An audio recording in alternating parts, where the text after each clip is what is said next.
Inilah sejarah asal-usul malam Lailatul Qadar yang sangat menakjubkan. Pada malam Lailatul Qadar, dahulu Al-Quran diturunkan seluruhnya dari Lauhil Mahfuz ke langit dunia. Selain itu, alasan dinamakan malam Lailatul Qadar adalah sebab pada malam ini semua urusan dan keputusan untuk tahun itu dan tahun yang akan datang ditetapkan, seperti tentang rezeki, ajal, dan lain sebagainya.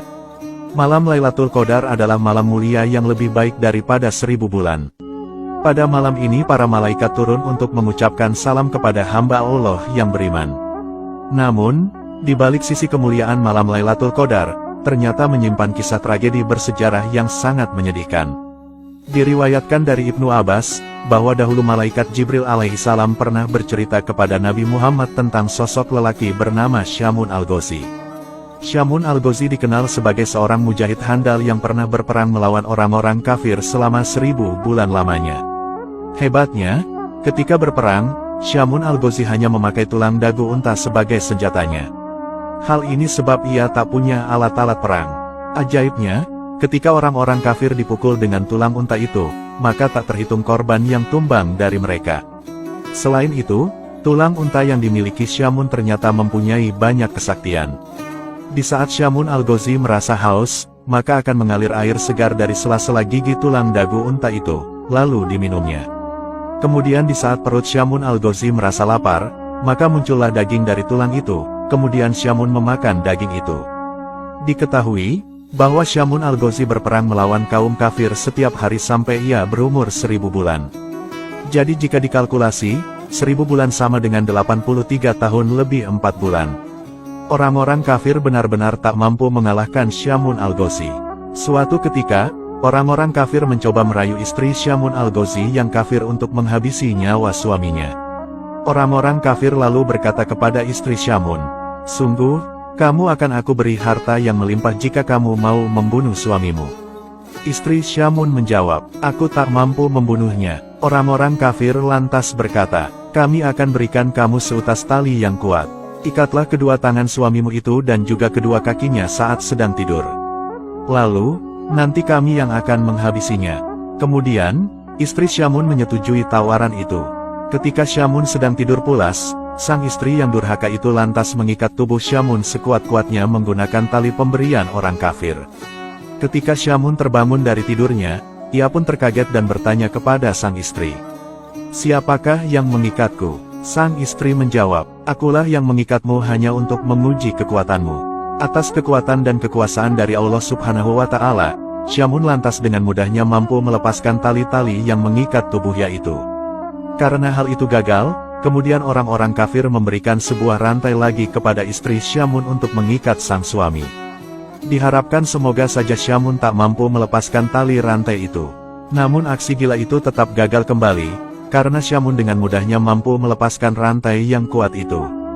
Syamun al-Ghazi lantas berkata kepada sang istri, "Wahai istriku, aku ini seorang waliullah.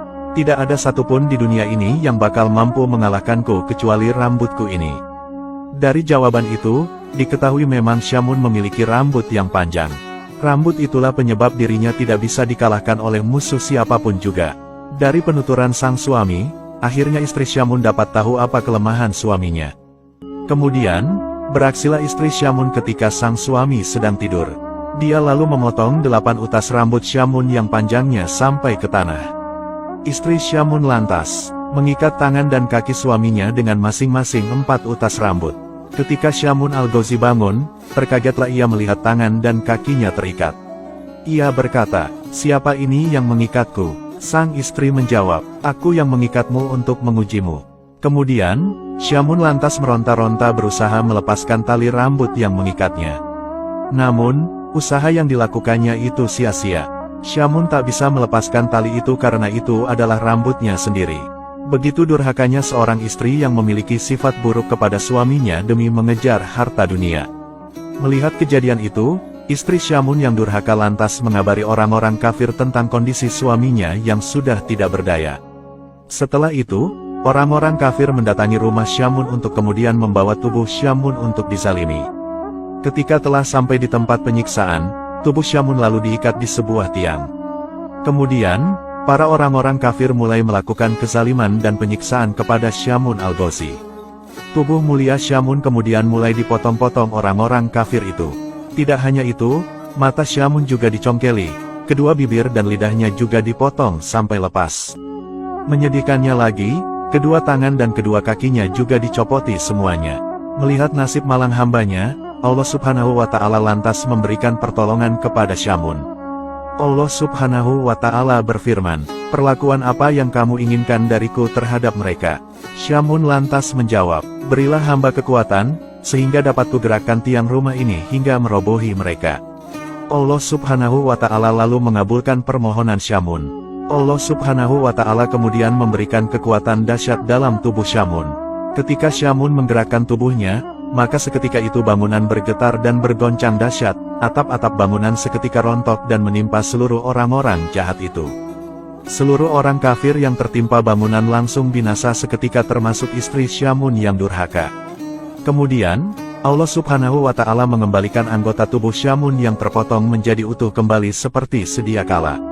Setelah peristiwa menakjubkan itu, Syamun al-Ghazi lantas masih hidup dan beribadah selama 1000 bulan lagi. Di setiap malam beliau selalu bangun dan mengerjakan sholat. Sedangkan di siang harinya beliau selalu berpuasa. Begitulah aktivitas kehidupan sehari-hari Syamun al-Ghazi hingga akhir hidupnya.